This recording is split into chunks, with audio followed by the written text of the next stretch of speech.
Hi guys! Itas naman natin itong bagong earning site. Kakalaunch lang nito this ikasyam ng Hunyo.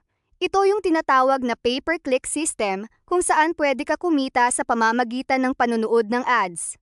Makikita nyo dito yung iba't ibang subscription amount para kumita. 15 piso kada ads. After nyo i-click yung link sa comment section, mapupunta kayo sa create account. I-type nyo lang kung ano gusto nyong username, then password, then click nyo lang create account.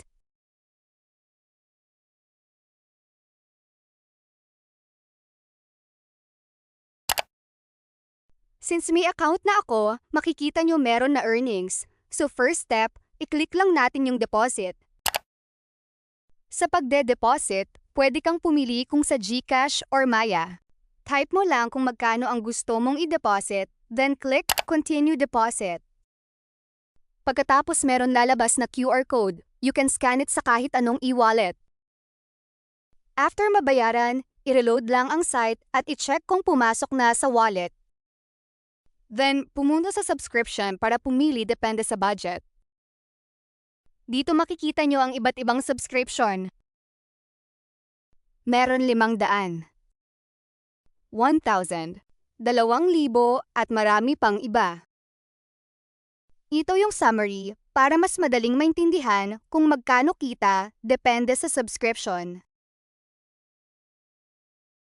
After pumili, pumunta sa video task para simulan kumita.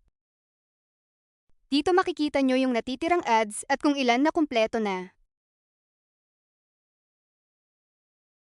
Para kumita, pindutin lamang yung watch at intayin matapos yung nasa babang oras upang maklaim ang 15 piso.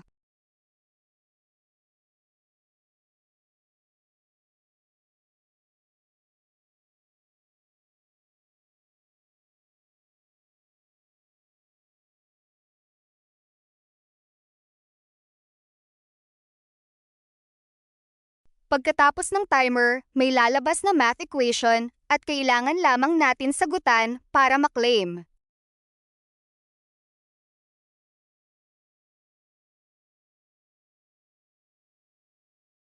Makikita nyo na nabawasan na yung click left at nag-appear na sa earnings yung 15 piso.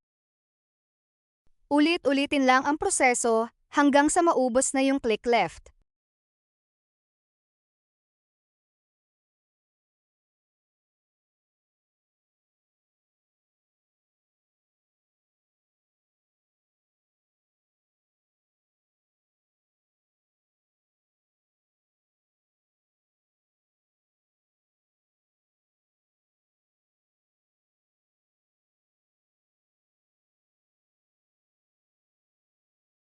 Kapag zero na, maiintay ulit ng 24 oras para ma-refresh ulit yung ads.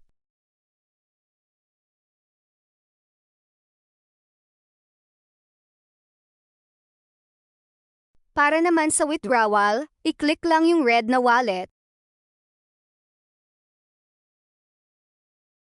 Maaring mag-withdraw gamit ang GCash, Maya, or manual. Maari lamang mag-request mula 6 ng umaga hanggang 6 ng gabi. Usually 15 hanggang 30 minutes, mare-receive mo na agad yung withdraw mo.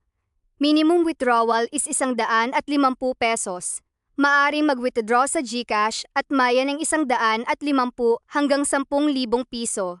Maaari mo lang gamitin yung manual withdraw kapag above 3,000 piso. I fill up nyo lang mga details at click ang Submit Request. I-click naman yung records para makita yung ano status ng ating withdrawal.